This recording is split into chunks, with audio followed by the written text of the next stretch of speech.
ভারতের তৈরি কাশির ওষুধ খেয়ে উজবেকিস্তানে 18টি শিশুর মৃত্যুর সঙ্গে গাম্বিয়ার ঘটনার কোনো যোগ নেই বলে দাবি করল বিদেশ মন্ত্রক। সেই ঘটনায় প্রতিক্রিয়া দিলেন বিদেশ মন্ত্রকের মুখপাত্র অরিন্দম বাগচি।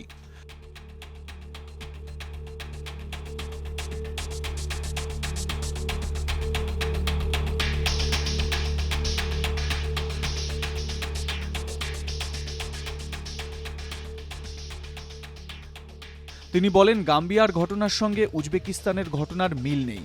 তাছাড়া উজবেকিস্তানের সরকারের তরফে কোনো অভিযোগ করা হয়নি বলেও জানান তিনি।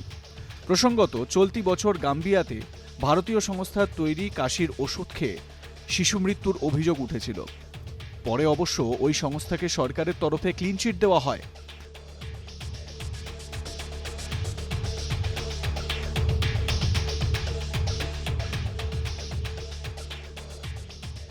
বৃহস্পতিবার বিদেশ মন্ত্রকের মুখপাত্র অরিন্দম বাগচি বলেন, এই ঘটনার পর উজবেকিস্তানের দূতাবাসের সঙ্গে যোগাযোগ রেখেছে ভারত।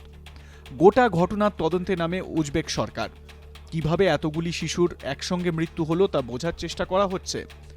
এই মৃত্যুর সঙ্গে ভারতে তৈরি কাশির সিরাপের কোনো যোগ রয়েছে কিনা তাও খতিয়ে দেখা হচ্ছে বলে জানান তিনি। তবে এখনো পর্যন্ত এ নিয়ে কোনো প্রমাণ মেলেনি বলে জানিয়েছেন অরিন্দম বাগচি।